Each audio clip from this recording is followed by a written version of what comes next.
Hello, I'm Peter from Basketball Network, and I'm joined here by the Slovenian legend, European basketball legend, Miami Heat icon, Goran Dragic. Goran, thank you for being here. Thank you for having me. Yeah, I have a couple of questions. First, I would like to start from your years in Phoenix. You came there when you were 22. You had some pro experience there, but you worked with Steve Nash, like as your vet. What are some of the things that you learned from him, that you picked up from him early on?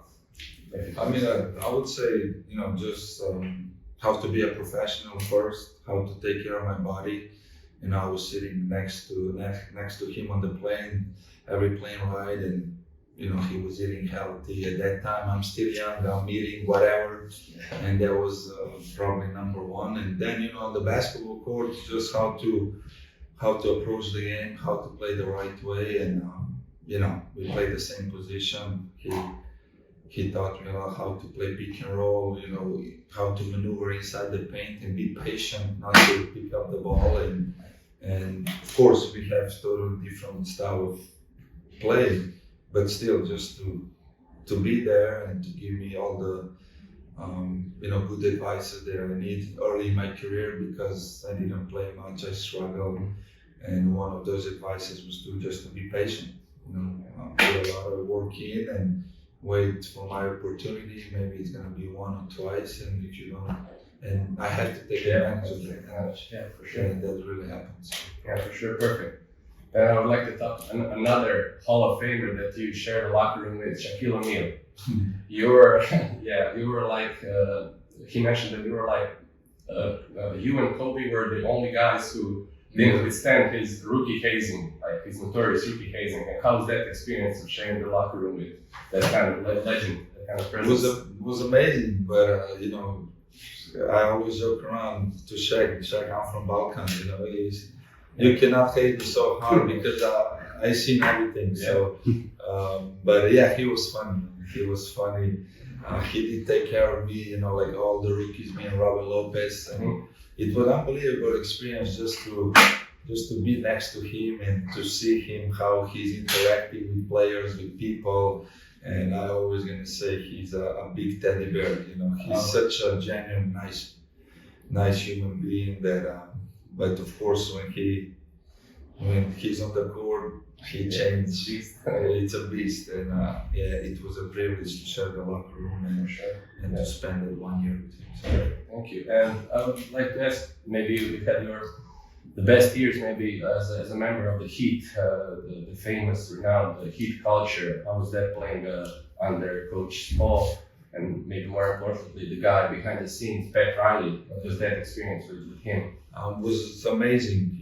For me, I played in Europe before that, had some Croatian, Serbian coaches, Slovenian coaches that they're really tough, and they yell a lot, and you practice twice a day for 4 hours, 5. And when I get to the NBA, everything was so easy because you cannot practice so much in so many games. But then when I got traded to Miami, it changed. The Heat culture, it really exists. We practice hard. It's always paid, mouth guard, knee pads, and we would go hard for 1 hour and a half. And I really liked it because it reminds me of Europe a little bit. We got body fat every Monday. They give you numbers. You have to be, I'm 6'3", you have to be 195. Body fat has to be under 6%. You have to take care of yourself. And I agree with that. If they pay you so much money, you have to be a professional. And they really take pride to be the best conditioning team, the nastiest, the most, fierce, competitive, tenacious, and Absolutely. And that's who they are. That's their DNA. Yeah. Now a little bit about your fellow countryman, Luka Doncic. You saw him growing up and played with his father. Were you shocked about the trade, and do you think it will be additional motivation for him going forward? Yeah, I was shocked. Like everybody else.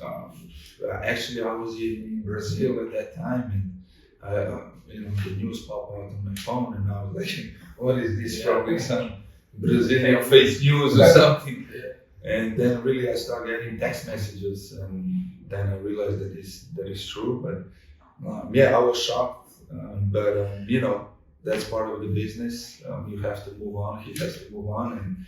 But I think he's a good team. You know, Lakers are the historical franchise.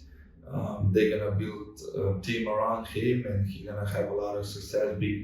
Biggest market in the league, and you know, I'm not afraid for him because we all know what kind of baller he is. But yeah, I think that's gonna fuel him for even more. And Great. It's good. I have one more question. Maybe I'll put you in a tough spot for.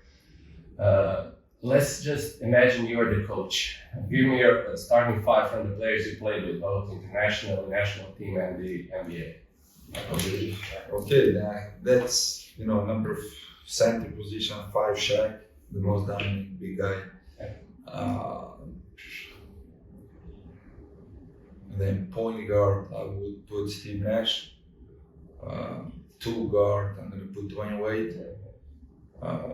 Now I'm gonna go 3. I'm gonna go with Luka. I mean, Luka can play anything. And then 4, I'm gonna go with